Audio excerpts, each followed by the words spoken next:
আসসালামু আলাইকুম প্রিয় লিসেনার্স, আশা করি সবাই ভালো আছেন এবং দোয়া করি মহান আল্লাহ তাআলা যেন আপনাদের সবসময় ভালো রাখেন।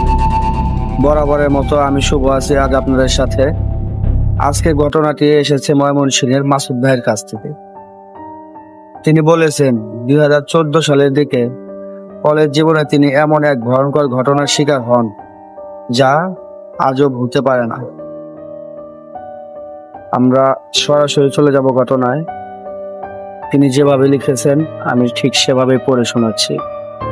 ঘটনাটি শুরু থেকে শেষ পর্যন্ত শোনার অনুরোধ রইল।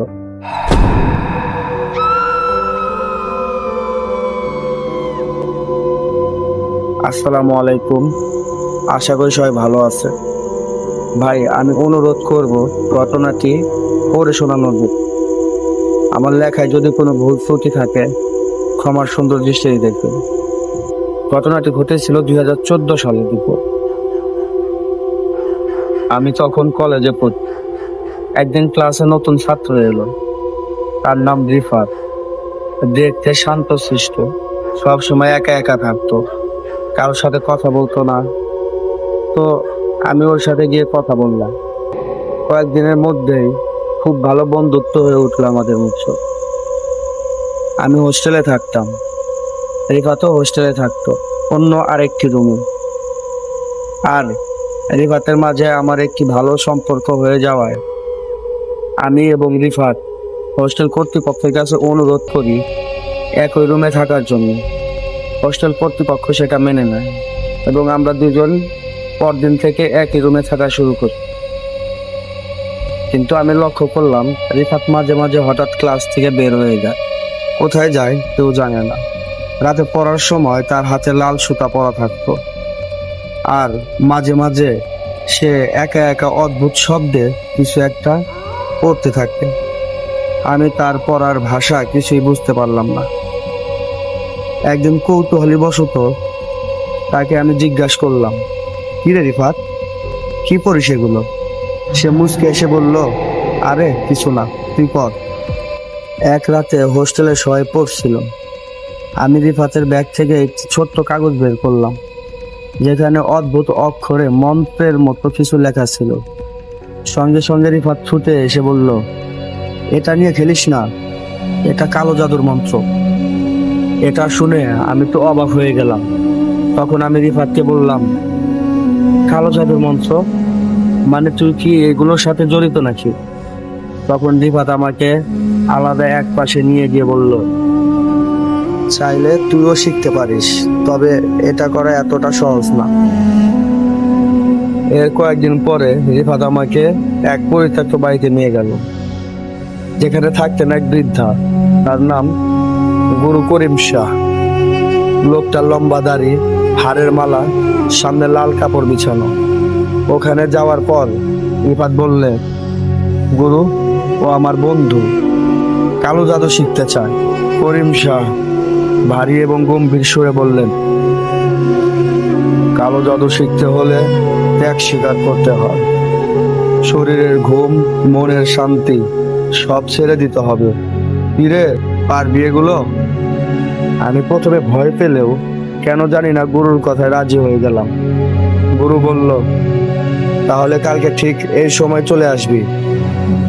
পরের দিন আমরা দুইজন গুরুর কথা মতো সেখানে গেলাম। যাওয়ার পর গুরু আমাদের দিয়ে এক কালো মুরগি কোরবানি করালেন। রক্ত একটা লোহার পাত্রে জমিয়ে রাখলেন। মন্ত্র পড়তে শুরু করলেন। হঠাৎ সেই পাত্র থেকে ধোঁয়া উঠতে লাগলো, আর ভেতর থেকে বেরিয়ে এলো মেয়েলি কান্নার শব্দ। রিফাত হাসতে হাসতে বলল, দেখলি, এভাবেই আত্মাদের ডাকা হয়। দিন যেতে লাগলো। আমি ও রিফাত রাতে কবরে গিয়ে মাটি আনতাম। পুরনো কবরের পাশে মোমবাতি জ্বালিয়ে মন্ত্র পড়তাম। গুরু করিম শাহ শেখাতেন আমাদেরকে কিভাবে মানুষের উপর তাবিজ বানিয়ে ক্ষতি করতে হয়, কিভাবে স্বপ্নে অন্যকে কষ্ট দেওয়া যায়। একদিন রিফাত প্রমাণ করতে চাইলো।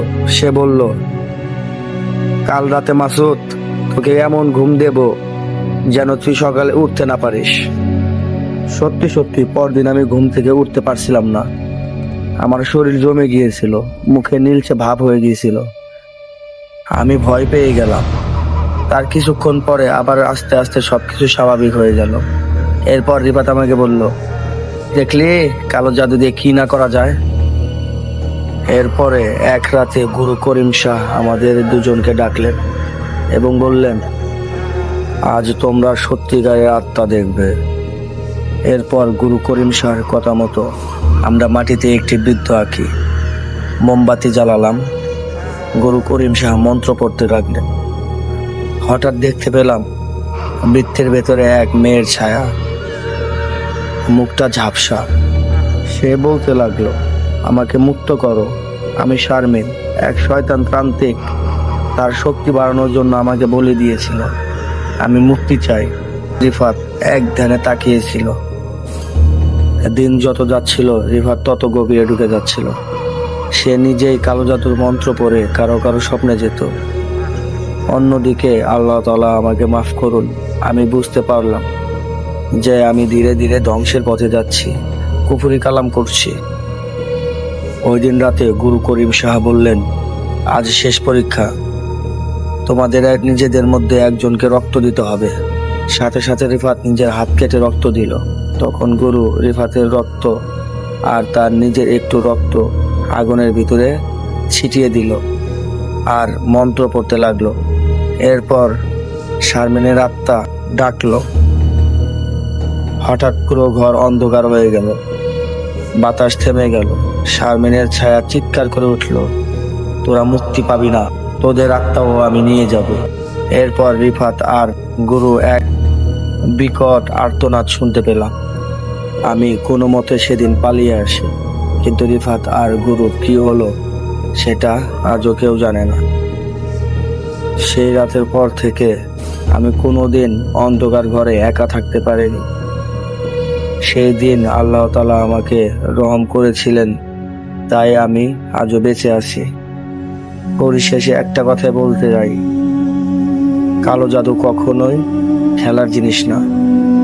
যে এর সাথে একবার জড়িয়ে যায় তার পরিণতি খুবই ভয়ঙ্কর।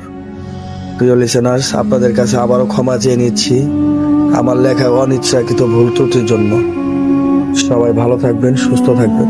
আসসালামু আলাইকুম। এই বলে তিনি তার ঘটনা শেষ করেছেন। প্রিয় লিসেনার্স, এই ছিল তার ঘটনা। কালো জাদু একটা ভয়ঙ্কর জিনিস।